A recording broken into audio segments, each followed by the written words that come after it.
वालेकुम दोस्तों।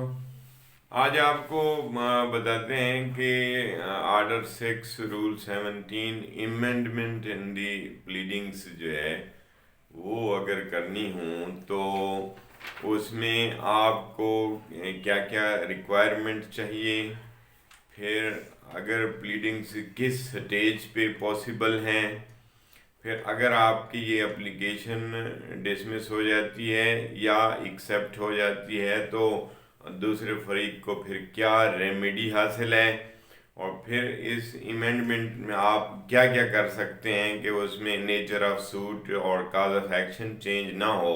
ये क्या क्या इमेंडमेंट आप कर सकते हैं। फिर ये ऑर्डर आपका एक्सेप्ट या डिक्लाइन हो जाए, अगर एक्सेप्ट हो जाए या डिक्लाइन हो जाए तो क्या इसके अगेंस्ट आपको रिवीजन अवेलेबल है या अपील अवेलेबल है।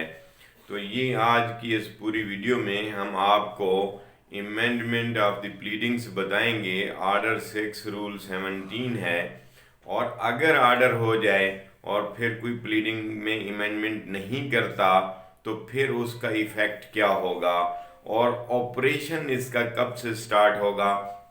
यानी एक इमेंडमेंट होती है, यानी आप एक सूट फाइल होता है और फिर 3 साल बाद इमेंडमेंट की एप्लीकेशन आती है, तो उसका ऑपरेशन कब से स्टार्ट होगा। इमेंडमेंट के बाद स्टार्ट काउंट किया जाएगा या इमेंडमेंट से पहले किया जाएगा, ये सब कुछ आज हम इस वीडियो में आपको बताएंगे। अभी पहले मैं जो है ना इसकी वर्डिंग पढ़ देता हूँ। ये आर्डर 6 रूल 17 जो इसमें ये बात कही गई है कि इमेंडमेंट ऑफ प्लीडिंग्स द कोर्ट में at any stage of the proceedings allow either party to alter or amend his pleadings in such manner and on such terms as may be just, and all such amendments shall be made as may be necessary for the purpose of determining the real questions and controversy between the parties। ये कहा गया इसमें order 6 rule 17 में। अब आपको ये है कि ये इसमें ये भी बात कही गई है कि at any stage of the suit, यानी वहाँ पे अगर आपका ट्रायल चल रहा है, एट एनी स्टेज का लफ्ज़ आया। अब एट एनी स्टेज में ये बात भी आई है कि चाहे ये अपीलेट स्टेज पे भी हो, यानी एक सूट जो है वो फाइनल हो गया है, उसके बाद अपील में आप लोग आ गए हैं, अपील पर भी ये जो है ना इमेंडमेंट की एप्लीकेशन प्लीडिंग्स में दी जा सकती है आर्डर 6 रूल 17 सीपीसी के तहत। इसमें ये बात भी कही गई है कि इवन ये जो एक मैं आपको केस ला भी इसलिए बहुत से दोस्त ये भी कहते हैं कि जी आप जो बात करते हैं ताकि उसको प्रूव करने के लिए हमारे लिए भी आसानी रहे, तो वो हमें अब केस ला भी इसमें मेंशन भी करता हूँ और डिस्क्रिप्शन में भी लिख देता हूँ। तो इसमें ये आया है कि 2008 CLC 946 पेज है। Amendment of plate can be allowed at any stage even by first or second appellate court or in revision or in appeal before Supreme Court। ये बात कही गई 2008 CLC पेज है 946 में कि ये जो इमेंडमेंट है एट एनी स्टेज की जा सकती है। अब इमेंडमेंट क्या है, थोड़ा सा इस तरफ भी आ जाते हैं कि बहुत सारी चीज़ें जो है सिवाय इसके कि नेचर ऑफ सूट भी चेंज ना हो और कॉज ऑफ एक्शन भी चेंज ना हो। मिसाल के तौर पे अब सूट था, आपको फाइल करना था सूट फॉर स्पेसिफिक परफॉर्मेंस, लेकिन आपने वहाँ पे आके सूट फाइल कर दिया कि जी डिक्लेरेशन। अब अगर आप इमेंडमेंट सीख करना चाहते हैं कोई और ये चाहता है कि जी ये तो मेरा सूट फॉर स्पेसिफिक परफॉर्मेंस बनता था, इसलिए मैं जो है ना इसको इमेंडमेंट करके ये डिक्लेरेशन से हटाकर अब ये सूट फॉर मैं स्पेसिफिक परफॉर्मेंस फाइल करना चाहता हूँ, तो अब ये नहीं होगा। इस वजह से कि यहाँ जो उसमें ये है कि नेचर ऑफ सूट भी चेंज ना हो और काज ऑफ एक्शन भी चेंज ना हो, तब जाके इमेंडमेंट की परमिशन दी जा सकती है। अगर नेचर ऑफ सूट चेंज हो जाएगा या काज ऑफ एक्शन चेंज हो जाएगी तो इमेंडमेंट ऑफ प्लीडिंग्स की इजाज़त नहीं होगी। तो सिर्फ इन दो चीज़ों का ख्याल करना है। बाकी अमेंडमेंट के लिए आप कुछ भी किसी वक्त at any stage of the trial, appellate stage पे भी, हत्ता कि सुप्रीम कोर्ट के सामने भी ये अमेंडमेंट की एप्लीकेशन दी जा सकती है। अब अमेंडमेंट क्या है? मिसाल के तौर पे आपने नाम गलत लिख दिया, या प्रॉपर्टी की डिस्क्रिप्शन गलत लिख दी, या ये होता है कि आमतौर पर जब उसमें आपने वहाँ पे रिलीफ जो है वो क्लेम सही नहीं किया, बाद में आपको पता चला कि जी वो तो रिलीफ क्लेम सही नहीं हुआ है, तो आप रिलीफ क्लेम के लिए भी प्रेयर क्लास में भी आप अमेंडमेंट के लिए एप्लीकेशन दे सकते हैं। रिलीफ को चेंज करने के लिए एप्लीकेशन अमेंडमेंट की दी जा सकती है। सूट में कोई मसला आ गया है, मिसाल के तौर पे वहाँ आपने जो है ना अभी कुछ एक प्रॉपर्टी की डिक्लेरेशन मांगी है, कुछ दिन बाद आपको ये भी ख्याल आ गया कि इसमें मीन्स प्रॉफिट भी आपको मांगना चाहिए था, वो जो दूसरा पार्टी उसकी आमदन वो इस्तेमाल कर रहे हैं वो भी मुझे देनी चाहिए थी। फिर आप अमेंडमेंट की एप्लीकेशन दे सकते हैं, मीन्स प्रॉफिट उसमें मांग सकते हैं। हाँ, अलबत्ता ये भी हो सकता है कि जो ही आप मीन्स प्रॉफिट मांगेंगे तो पहले डिक्लेरेशन सूट पे हो सकता है आपने कोई कोर्ट फीस ना लगाई हो, क्योंकि सिर्फ अगर डिक्लेरेशन है, कॉन्सिक्वेंशियल रिलीफ नहीं है, तो उस पर कोर्ट फीस एप्लीकेबल नहीं होती। जब ही आप अगर कोर्ट फीस आप जो है ना उसके मीन्स प्रॉफिट में चले जाते हैं और वो सूट की वैल्यू जो है वो बढ़ जाती है, तो फिर आपको जो है कोर्ट फीस भी एप्लीकेबल हो जाएगी। तो इसी तरह अमेंडमेंट जो है ना वो किसी स्टेज पर और किसी भी चीज़ में की जा सकती है, सिवाय इन दोनों चीज़ों के कि काज ऑफ एक्शन चेंज ना हो और नेचर ऑफ सूट चेंज ना हो। मैंने अर्ज किया जैसे कि सूट फॉर डिक्लेरेशन आपने किया, जबकि वो सूट फॉर स्पेसिफिक परफॉर्मेंस बनता था। अमेंडमेंट में आप पूरे सूट को चेंज नहीं कर सकते, सिर्फ उसकी जो है ना आप इस तरह अप्लाई करके उसकी जो अमेंडमेंट है वो दे सकते हैं। नेचर ऑफ सूट को चेंज नहीं किया जा सकता। तो उसके बाद हाँ, उसकी क्या रेमेडी है ये एक अलहदा बात है, फिर वो तो एक अलहदा मौजू हो जाएगा कि अगर आप जो है नेचर ऑफ सूट भी चेंज करना चाहते हैं तो फिर आपको क्या करना पड़ेगा, ये एक अलहदा मौजू है। आज हमारा जो यहाँ पे टॉपिक है कि अमेंडमेंट इन द प्लीडिंग्स जो है वो कैसे सॉर्ट की जा सकती हैं और किस स्टेज पर की जा सकती हैं। तो ऑपरेशन की बात हो रही थी, तो ऑपरेशन जो है ना ये 1993 CLC और पेज है 555 यानी 555 पेज, और 1993 MLD यानी 1993 MLD पेज है 321। इसके तहत ऑपरेशन है कि amendment when allowed would take effect from the date of institution of the suit. अब यानी अगर आपने एक सूट फाइल किया, उसको 3 साल गुजर गए, 3 साल के बाद अमेंडमेंट की एप्लीकेशन दे रहे हैं, तो अदर पार्टी ये नहीं कह सकती जी अब ये टाइम बार्ड हो गया है, 3 साल इसको हो गए या 4, हाँ जी, वो 3 साल के बाद भी आप अमेंडमेंट देंगे तो उसको जो ऑपरेशन होगा, ये 2 केस लॉ मैंने दिए हैं, इसके मुताबिक operation from the institution of the suit वहाँ से काउंट होगा। यानी ये अगर अमेंडमेंट भी हुई है तो इसको ऐसे तस्वर किया जाएगा कि ये अमेंडमेंट उस वक्त से हुई है जब से सूट इंस्टीट्यूट हुआ है। तो यहाँ लिमिटेशन का इशू बिल्कुल नहीं आएगा। अमेंडमेंट अगर अलाउ हो जाती है तो ऑपरेशन इसका from the institution of suit, वहाँ से टाइम इसका काउंट किया जाएगा।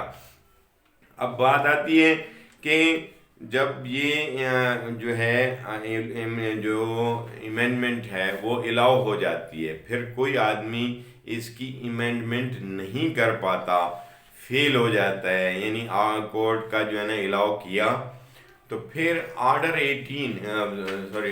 6 रूल 18 में ये बात कही गई है कि अगर ऐसी अमेंडमेंट अलाउ होती है तो पीरियड अगर उसका फिक्स हो जाता है कोर्ट की तरफ से, कोर्ट कहती है कि जी आप इतने दिन के अंदर इसमें अमेंडमेंट आप जो है ना फाइल करें, जी अमेंडेड सूट आपको फाइल करना पड़ेगा। फिर अगर वो कोर्ट टाइम पीरियड दे देती है ठीक है, अगर नहीं देती तो ऑर्डर 6 रूल 18 CPC के तहत ये कहा गया है कि उसकी 14 दिन जो है ना लिमिटेशन होगी। 14 दिन के अंदर अंदर अगर कोई पार्टी अमेंडमेंट अलाउ होने के बाद नहीं देती तो फिर उसको बाद उसमें अलाउ नहीं किया जाएगा, उसकी जो अलाउ का ऑर्डर था वो एक्सपायर हो जाएगा।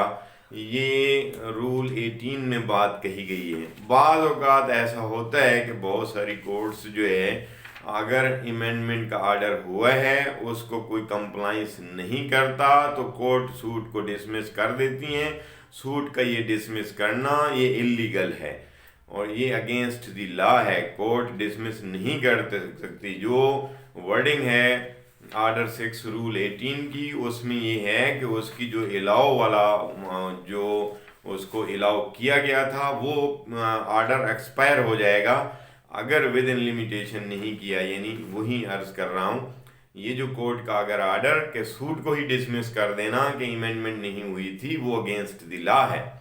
वो उसको जो है ना ऐसी वहाँ ऐसी कोई कानून के अंदर प्रोविजन मौजूद नहीं है कि अमेंडमेंट का अगर वो ना करें तो वो, क्योंकि अमेंडमेंट का होना या ना होना ये उस पार्टी पर डिपेंड करता है कि जिसने वो एप्लीकेशन दी है। अब बात हो रही थी कि ये एप्लीकेशन कौन फाइल कर सकता है, तो मेरी बात ये याद रखें कि अमेंडमेंट सिर्फ जो है वो प्लेंटिफ की तरफ से नहीं बल्कि डिफेंडेंट की तरफ से भी अमेंडमेंट की एप्लीकेशन दी जा सकती है।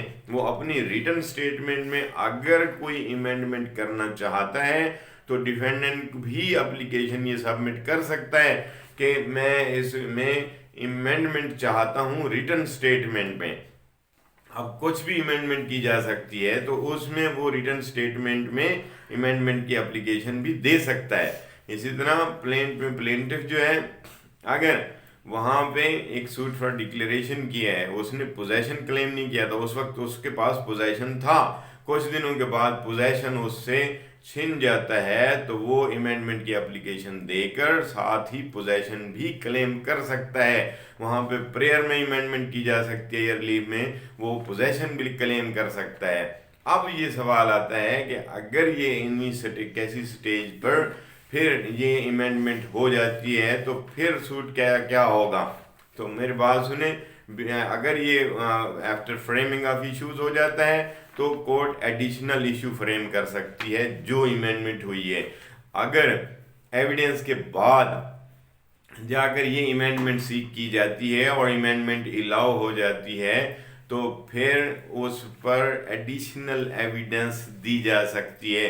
ये ऐसी बात नहीं है जो लोगों के जहनों में, या बाद औक़ात कोर्ट ऐसा ऑर्डर कर देती है कि जी जो ऑलरेडी ट्रायल हो चुका है वो नल एंड वॉइड है, डी नोवो ट्रायल होगा। डी नोवो ट्रायल का यहाँ कोई ऐसा जिक्र मौजूद नहीं है ऑर्डर 17 में या रूल 18 ऑर्डर 6 रूल 17 और रूल 18 में ऐसी बात नहीं की गई है डी नोवो ट्रायल की। हाँ, अगर एविडेंस हो चुकी है तो एडिशनल एविडेंस आएगी उस टॉपिक पर जिसमें अमेंडमेंट हुई है। मिसाल के तौर पे हम जो है आप एक सूट फॉर डिक्लेरेशन फाइल करते हैं, उसके बाद जो है आप एविडेंस मुकम्मल हो जाती है, एविडेंस के बाद आपने अमेंडमेंट एप्लीकेशन दे दी, प्लेंटिफ ने एप्लीकेशन दे दी है कि जी मैं सूट फॉर इसमें जो है पोजेशन भी क्लेम करना चाहता हूँ, तो अब सिर्फ पोजेशन के मुतालिक इशू भी फ्रेम होगा और एडिशनल एविडेंस भी आ जाएगी।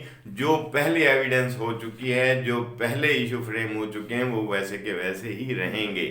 तो यहाँ ये बात, अब ये 2004 CLC पेज है 351 के second application can be filed at first one dismissed. अगर फर्स्ट वन एप्लीकेशन डिसमिस हो जाती है तो न्यू ग्राउंड पर दूसरी एप्लीकेशन भी सबमिट की जा सकती है, या उस वक्त सिचुएशन चेंज हो गई तो सेकंड एप्लीकेशन भी फाइल की जा सकती है।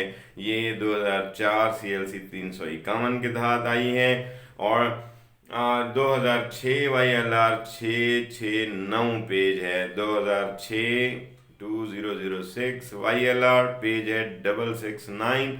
If suit filed for declaration, it can be converted into suit for possession etc. इसमें यह है कि यानी कि उसकी इजाज़त दी जा सकती है, लेकिन वो उस हालत में जब ये सारी चीज़ें कि नेचर ऑफ सूट और काजेस ऑफ एक्शन अगर चेंज ना हो तो। अब एंड पे आपको बता दूं कि ये अगर एप्लीकेशन अलाउ हो या डिसमिस हो तो ये अपीलेबल आर्डर नहीं है। जब हम आर्डर 43 रूल 1 में जहाँ पे अपीलेबल आर्डर्स की लिस्ट दी गई है वहाँ पे ये मौजूद नहीं है कि आर्डर 6 रूल 17 के तहत अमेंडमेंट की जो एप्लीकेशन है वो अगर हमारी डिसमिस हो जाती है या अलाउ हो जाती है तो इसके अगेंस्ट रिवीजन फाइल की जा सकती है और अपीलेबल आर्डर ये नहीं है। अब लिमिटेशन जो है ना वो उसकी वो दी नहीं गई है, लिहाजा एट एनी स्टेज का लफ्ज़ है उसमें आया है, एट एनी स्टेज पर ये एप्लीकेशन दी जा सकती है। अगर फिर भी आपके जहन में कोई ऐसा सवाल है तो आप कमेंट्स में या मेरे व्हाट्सएप नंबर पर, जो व्हाट्सएप नंबर यहाँ पे दिया गया है मैंने अपने यूट्यूब के उस अकाउंट में, वहाँ से आप अपने सवालात पुट कर सकते हैं। I hope you have answer the question. Thank you. अल्लाह हाफिज़।